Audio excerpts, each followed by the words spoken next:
Olá, sou Bruno Queregati e serei seu professor na área de matemática e suas tecnologias. Na aula de hoje falaremos sobre algoritmos, aplicativos e softwares matemáticos. Precisamos entender os algoritmos e como eles entraram em nossas vidas e, a partir daí, compreender sua utilização na tecnologia presente do cotidiano. Vamos lá?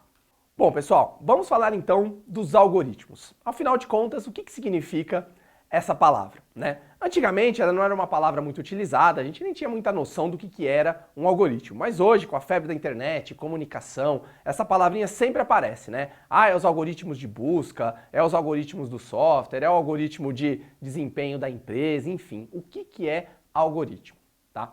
E a definição dela é muito simples. Algoritmo é uma sequência de programações, uma sequência de instruções que são dadas aí de maneira sistemática para um computador processar, por exemplo.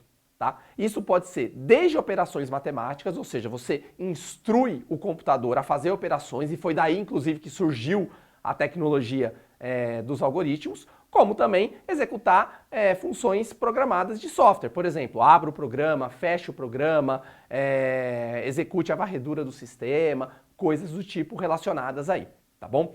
E a origem, como eu falei para vocês, veio justamente da matemática. Por quê? Porque antigamente não se tinha computador. Tá? Então as pessoas, como é que as pessoas faziam operações matemáticas, né? Isso tem muita história principalmente relacionada lá na NASA. Né? Como é que lá na NASA o pessoal fazia as contas das órbitas para os foguetes decolarem e tudo mais?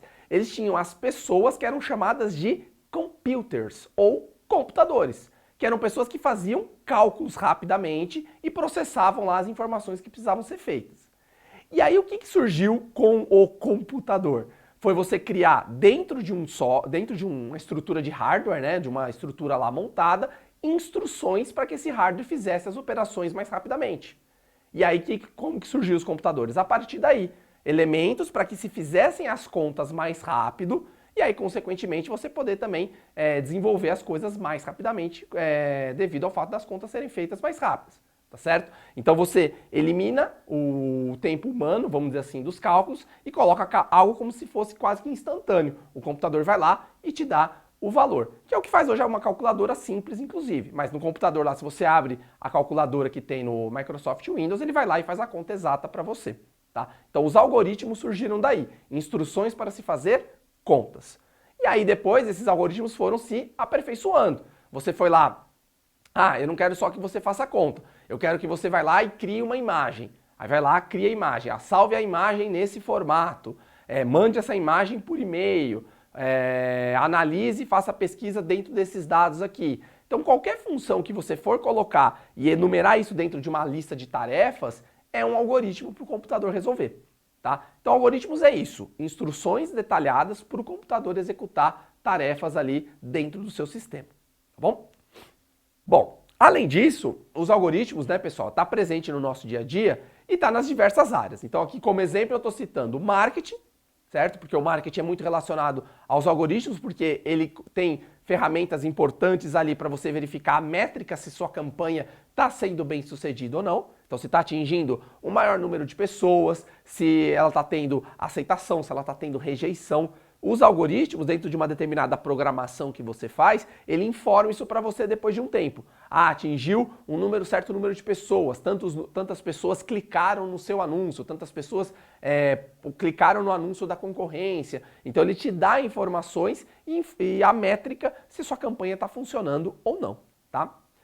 Projetos. Em projetos em geral, tomando como base aqui, puxando um pouquinho para o meu lado mais da engenharia, você usa o quê?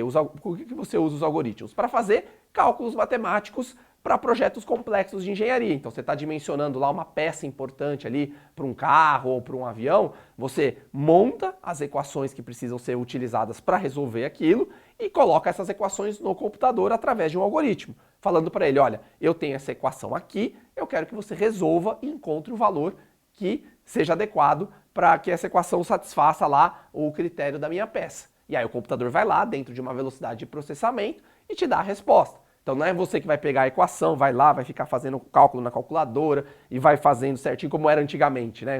Quando se pensa em projetistas, se pensa muito nisso, né? Você fazendo o desenho, apertando a calculadora e resolvendo. Hoje não, hoje tudo é no algoritmo. Você tem um algoritmo lá e fala, eu quero que faça a conta. Fez a conta, chegou na resposta que você precisa, tá?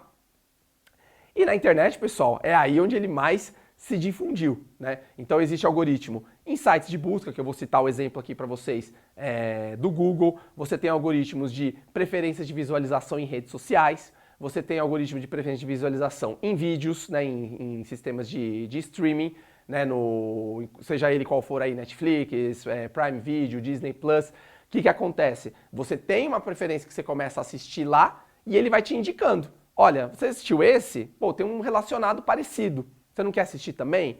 Ou às vezes você do nada muda e assiste uma outra coisa. Ele vai lá e fala, olha, já que você mudou de uma outra coisa, ó, tem outra coisa aqui para você assistir. Ou tem também o famoso modo aleatório. Você fala assim, me surpreenda, escolhe alguma coisa aí, vamos ver o que sai. E aí ele vai lá, o algoritmo escolhe uma coisa aleatória para você ver. Ou ele fala, olha, esses são os mais assistidos. Esse aqui teve uma aceitação legal, o pessoal da sua região está assistindo muito isso. Tudo isso é o quê? O algoritmo vendo através de dados das visualizações das pessoas, o que ele acha que é melhor para você. Então ele te dá uma recomendação, tá? Então na internet funciona-se muito isso. Ele busca te direcionar para coisas que você gosta, tá? E aí como exemplo, a gente tem o algoritmo do Google, né, que é um dos mais conhecidos, que é chamado de Googlebot, tá? Ele então utiliza equações matemáticas, lembrando que o algoritmo baseia-se muito em equações matemáticas, né? Pega muita coisa estatística, inclusive pegando principalmente a questão das visualizações das pessoas, né? E a partir desse histórico de pesquisa, ou conforme as pessoas vão pesquisando, cria-se um ranking. Então, pô, se uma pessoa está interessada em esportes, eu vou recomendar esses sites de esportes para a pessoa poder acessar.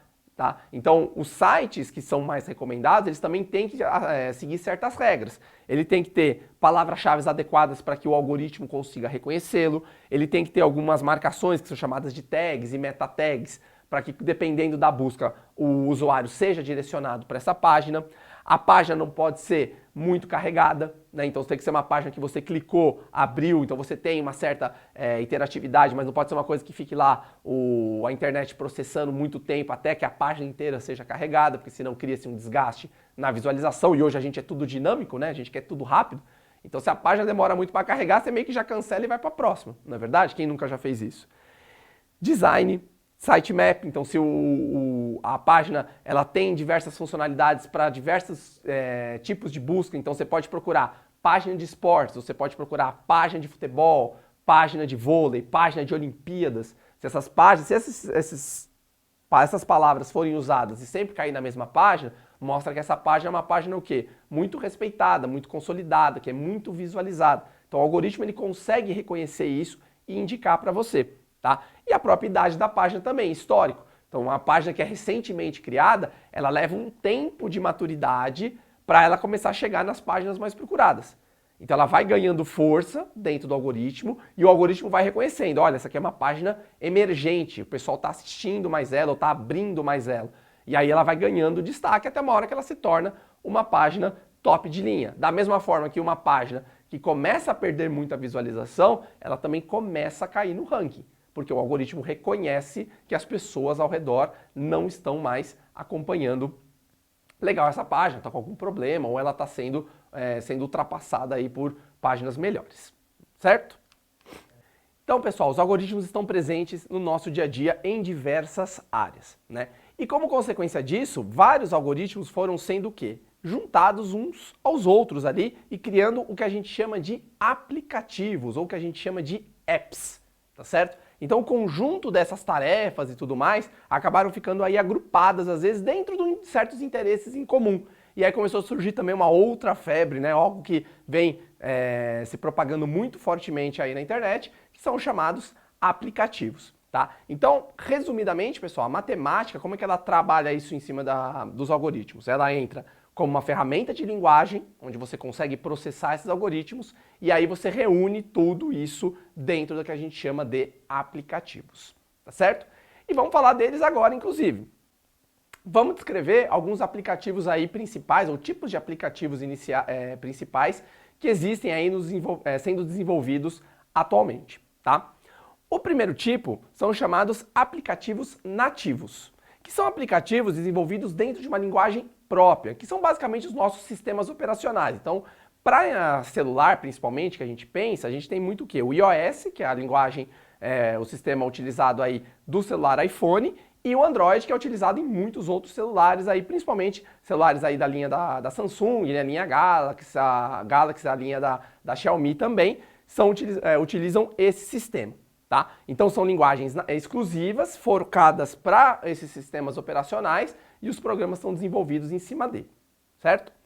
O outro são os aplicativos React Native, que na verdade é uma biblioteca de códigos, que são algoritmos, né, que são às vezes agrupados ou não, que são feitos em linguagens específicas, só que depois eles se readequam à linguagem do sistema operacional que está sendo utilizado. Então ele é feito com uma linguagem, só que depois ele é atualizado para a linguagem do sistema operacional que ele vai rodar. Porque aí o que acontece? Se ele funciona na mesma linguagem do sistema operacional, ele roda mais rápido. Porque você não tem o tempo justamente do quê? Da conversão entre a linguagem que você está com a linguagem que o sistema entende. Tá? Pense em duas pessoas conversando em idiomas diferentes. São pessoas, por exemplo, uma pessoa que fala português, uma que fala só inglês, e elas tentam conversar. Para elas conversar tem que ter um tradutor no meio.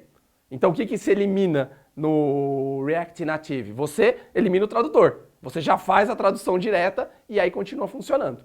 Tá? Mas isso não é o mais utilizado. O mais utilizado é o que a gente chama de aplicativos híbridos, que é como eu acabei de escrever para vocês. É o aplicativo desenvolvido dentro de uma outra linguagem. Então existem outros tipos, JavaScript, HTML, que são linguagens aí, quem tiver interesse nessa área de programação, vocês vão ver um universo de possibilidades dentro desse tipo de linguagem.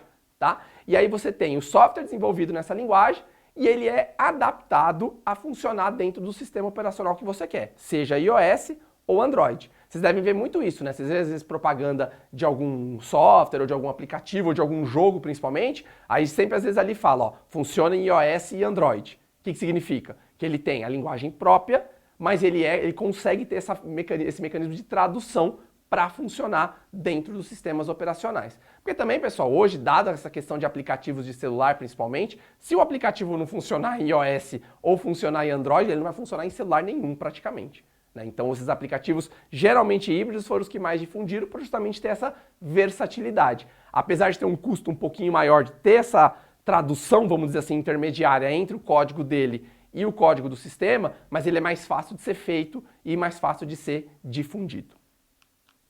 Tá? E agora, pessoal, vou trazer uma curiosidade para vocês. Roda a vinheta.